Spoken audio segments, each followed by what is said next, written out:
Hey, folks, my guest today is Anoop Naik. He, along with his partners, co founded Zelliot in April 2018. He comes with experience of working with the founder very closely in his previous stint as an IoT startup called Cookie.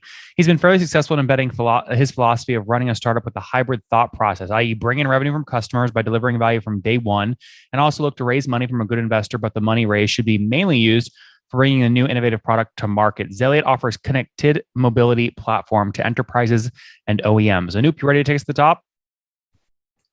Yes, absolutely, Nathan. Good to go. All right. So what kinds of OEMs and enterprises are paying for your technology today?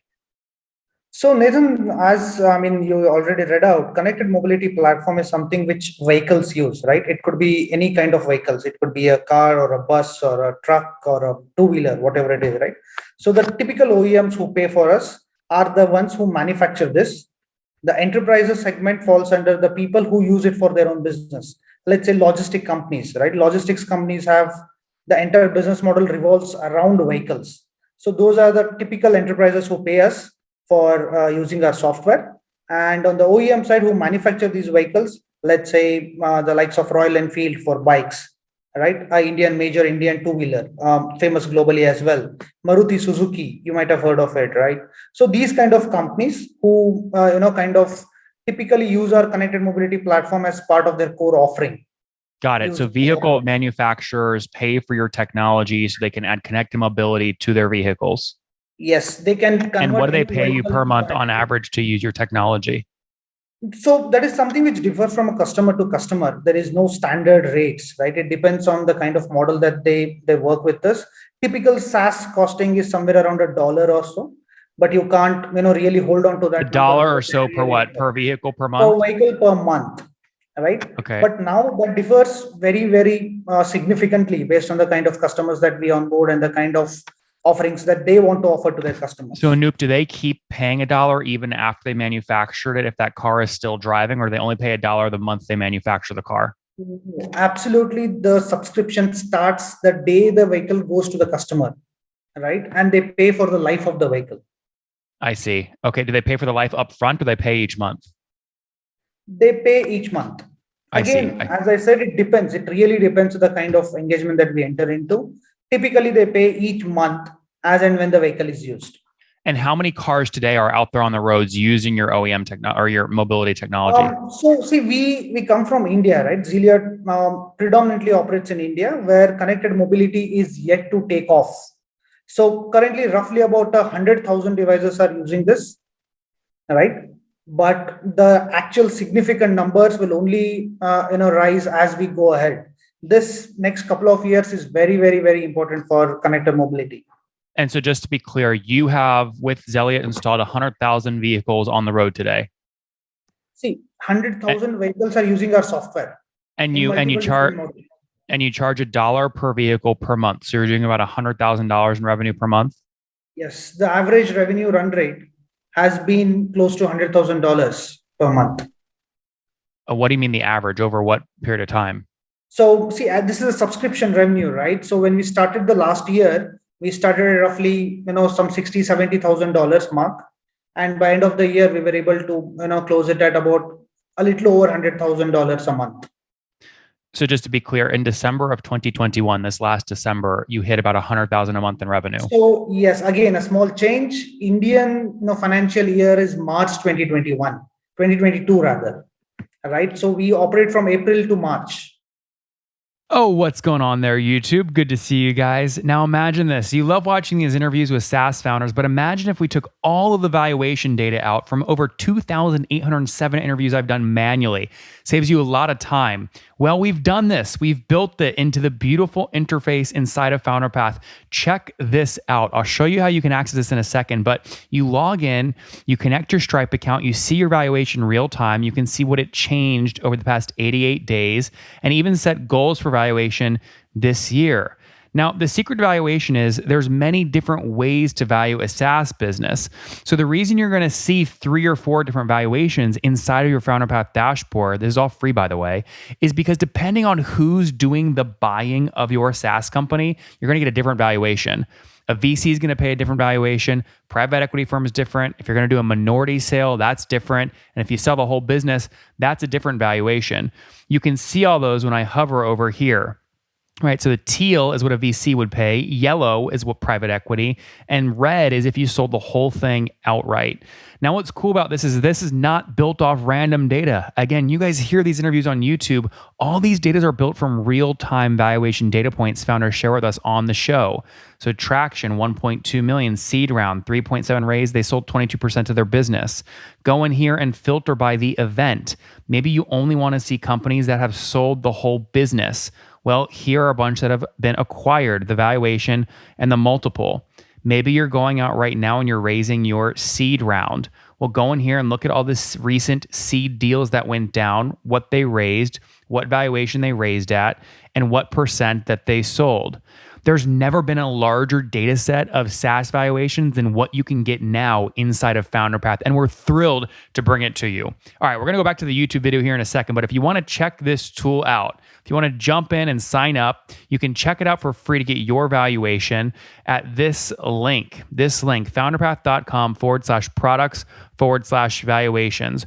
Or if you go to founderpath.com and hover over products, click on get your valuation here, and go ahead and sign up to give it a whirl. Again, all that valuation data live right inside the platform. I hope to see you there. All right, let's jump back into the interview.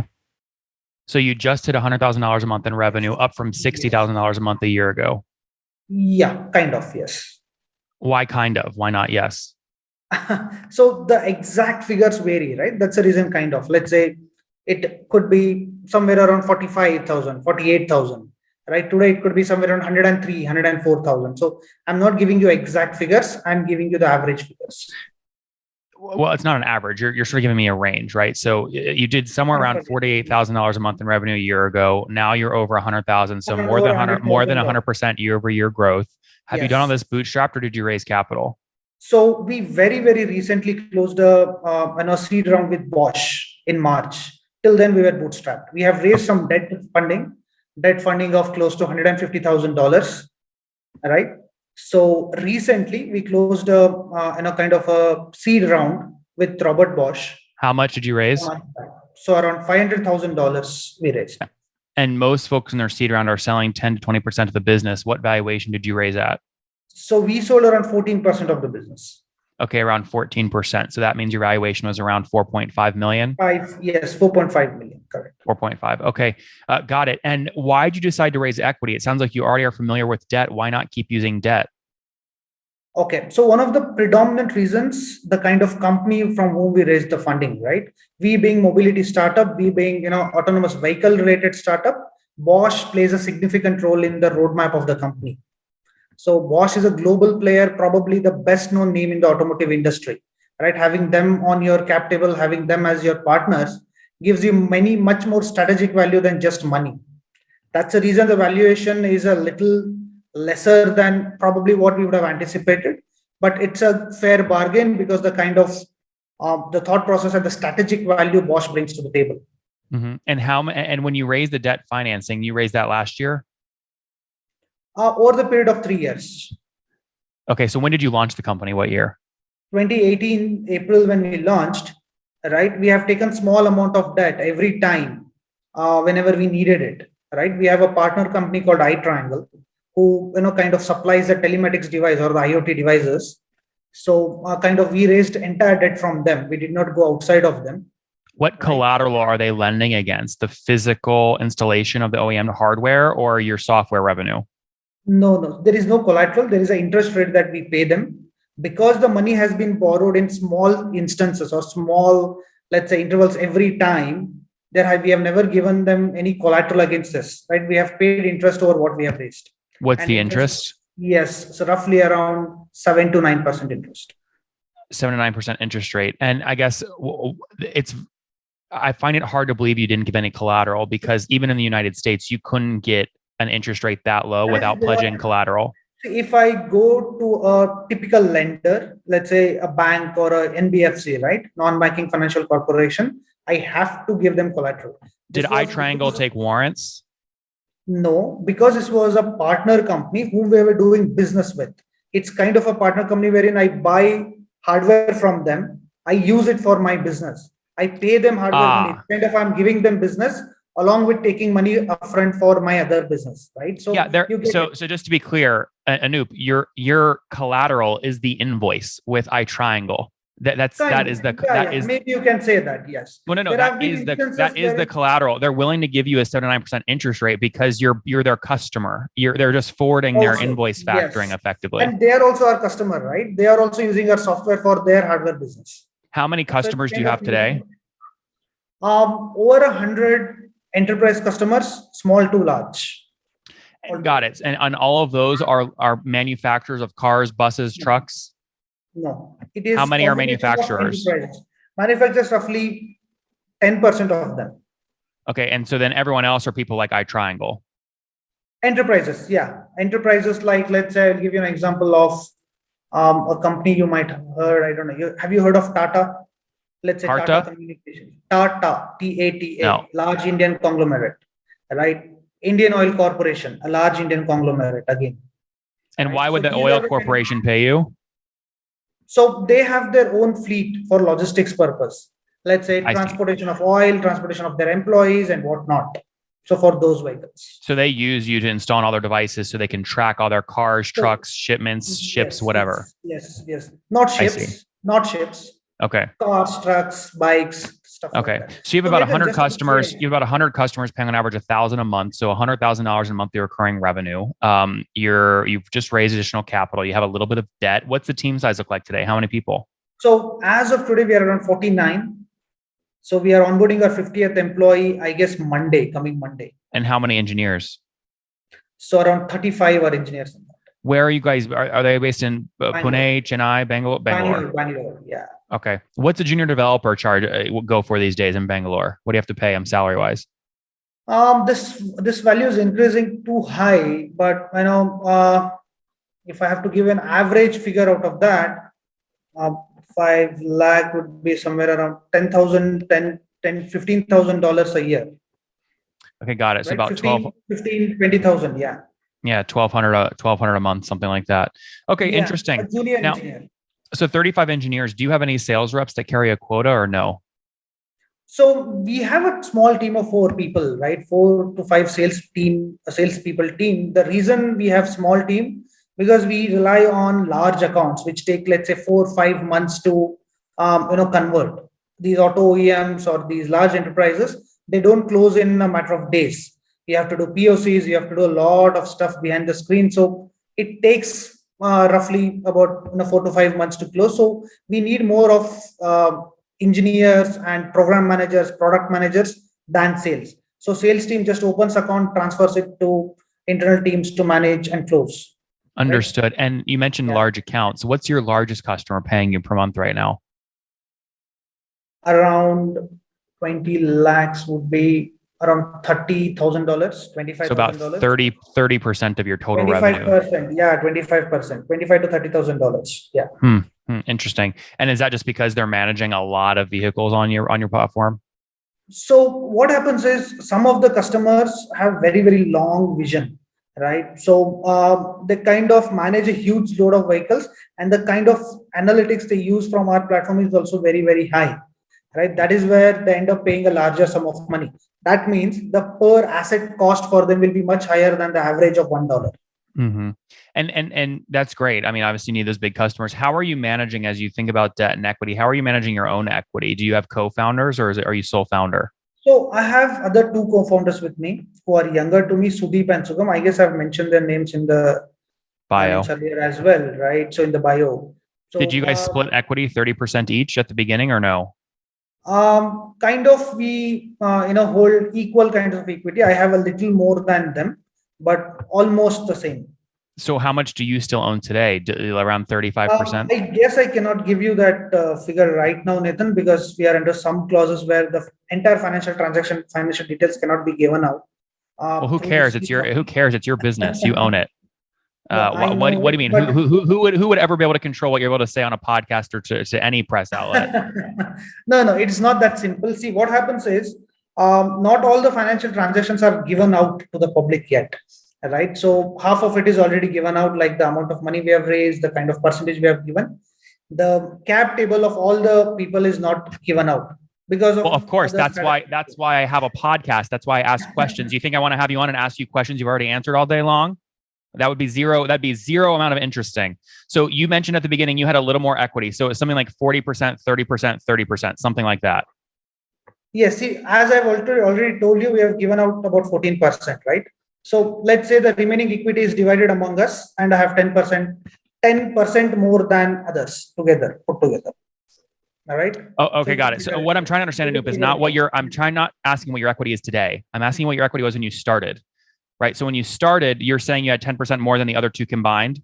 Yes. Okay, yes. so something like 60-40, something like that, or 55-45, something like that. Yeah, you can. Okay, got it. And then you raised some extra capital and sold 14%. So So you're a little diluted. We diluted. True.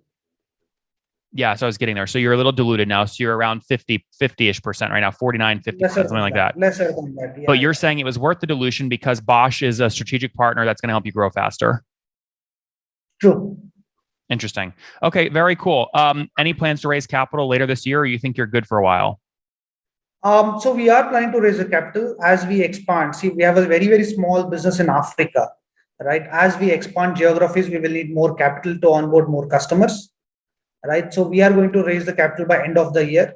That will either be pre-series A or series A kind of a deal based on the growth that we are showing this year. Mm-hmm. So we are supposed to grow about 4x on the revenue side, right? We have closed the year just short of $1 million, right? So this year the projection is we are supposed to hit around $4 million. So once we do that, or once we are on the roadmap to do that, we are planning to raise the capital. Very good. We're out of time. Let's wrap up with the famous five. Number one, favorite book. Steve Jobs. Number two, is there a CEO you're following or studying? So I follow Elon Musk. Number four, right. How many hours of sleep? Or number three, what's your favorite online tool for building, Elliot?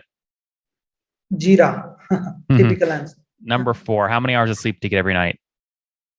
No, I'm a little comfortable on that. Let's say about 7 hours, roughly. 7 hours. And what's your situation? Married, single, kids? I have married. I have a 10-month-old kid now. Oh, wow. A young one. Congrats. And how old are you? So I'm about 31. 31. Last question. Something you wish you knew when you were 20. Very difficult question because I've been in this for a long time. But yeah, the kind of hybrid philosophy that I'm following now, if I knew it, let's say 5 years back, things would have been much more different. What do you mean by that? The hybrid philosophy, which I've already mentioned in my details, right? You describe it again. Where, so you kind of manage, you kind of focus on revenue from day one of your company. Don't let it slip. If I knew this, let's say 4 or 5 years back, things would have been slightly different. Guys, there you have it. Zelliot.in launched in 2018. They create a little device which car manufacturers, managers of big fleets like trucks and cars can use their device to track their whole fleet. So connected mobility connections, long-term data plays, et cetera. They've got about 100,000 vehicles or assets that have their technology embedded today. They make $1 per asset that's active. So they're doing about $100,000 a month in revenue, up from $48,000 a month just a year ago. So 100% year-over-year growth. They just raised $500,000 at about a 4.5 million valuation, sold 14% of the business with their team of 49, bringing on their 50th on Monday as Anoop looks to scale and look at a Series A later this year. We'll see what happens. Anoop, thanks for taking us to the top. Thank you, Nitin. Thank you for the discussion. Thank you. One more thing before you go. We have a brand new show every Thursday at 1 p.m. Central. It's called Shark Tank for SaaS. We call it Deal or Bust. One founder comes on, 3 hungry buyers, they try and do a deal live, and the founder shares back-end dashboards, their expenses, their revenue, ARPU, CAC, LTV, you name it, they share it. And the buyers try and make a deal live. It is fun to watch every Thursday, 1 p.m. Central. Additionally, remember, these recorded founder interviews go live. We release them here on YouTube every day at 2 p.m. Central. To make sure you don't miss any of that, make sure you click the subscribe button below here on YouTube, the big red button, and then click the little bell notification to make sure you get notifications when we do go live. I wouldn't want you to miss breaking news in the SaaS world, whether it's an acquisition, a big fundraise, a big sale, a big profitability statement, or something else. I don't want you to miss it. Additionally, if you want to take this conversation deeper and further, we have by far the largest private Slack community for B2B SaaS founders. You want to get in there. We've probably talked about your tool if you're running a company, or your firm if you're investing. You can go in there and quickly search and see what people are saying. Sign up for that at nathanlatka.com/Slack. In the meantime, I'm hanging out with you here on YouTube. I'll be in the comments for the next 30 minutes. Feel free to let me know what you thought about this episode. And if you enjoyed it, click the thumbs up. We get a lot of haters that are mad at how aggressive I am on these shows, but I do it so that we can all learn. We have to counter those people. We got to push them away. Click the thumbs up below to counter them, and know that I appreciate your guys' support. All right, I'll be in the comments. See ya.